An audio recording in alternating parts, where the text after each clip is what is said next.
မက်ဆီတမိတ်အတွင်းမှာပဲရေအောက်ထဲကိုငါးတစင်းလိုထိုးဆင်းသွားပြီးငါးဖမ်းနိုင်တဲ့ငှက်တွေရှိပါတယ်။ Kingfisher လို့ခေါ်တဲ့ပိန်ရင်းငှက်လေးတွေကဒီလိုကျွမ်းကျင်တဲ့မုတ်ဆိုးလေးတွေအတတောင်အမဲလိုက်ရတာကအမြဲတမ်းတော့မလွယ်ကူလာပါဘူး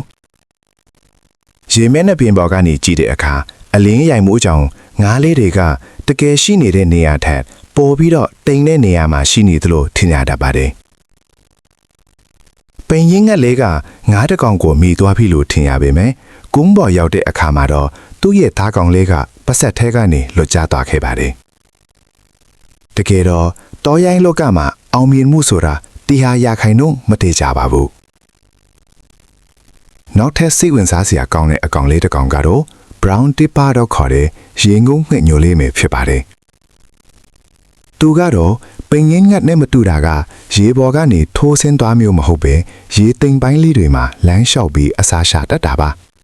။ရေရောက်ထဲမှာတောင်ပန်းတွေကိုငါးရဲ့ရေရပ်တွေလိုအသုံးပြုပြီးအင်းဆက်ပိုးမွားလေးတွေနဲ့ငါးလေးတွေကိုရှာဖွေစားတောက်တတ်ပါတယ်။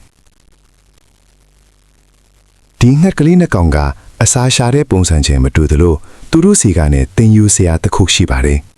။အဲ့ဒါကတော့ကျွမ်းကျင်တဲ့မုတ်ရှူဖိနေရင်တောင်တခါလေးမှအခွင့်အရေးကိုလက်လွတ်လိုက်ရတာမျိုးရှိနိုင်တယ်လို့ကိုယ့်ရဲ့အားနည်းချက်ကိုအားသာချက်တစ်ဖြစ်ပြောင်းလဲသည့်ကိုနီးကိုဟန်နဲ့အောင်မြင်အောင်စ조사လို့ရတယ်ဆိုတာပါပဲ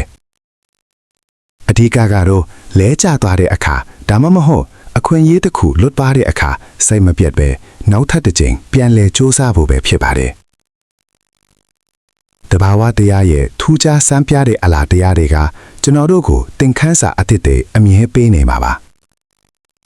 အခုလိုစိတ်ဝင်စားစရာကောင်းတဲ့တောရိုင်းတရိษံတွေရဲ့အကြောင်းအရာတွေကိုဆက်လက်ကြည့်ရှုခြင်းရင်တော့ကျွန်တော်တို့ရဲ့ page ကို like နဲ့ follow လုပ်ထားဖို့မမေ့ပါနဲ့နော်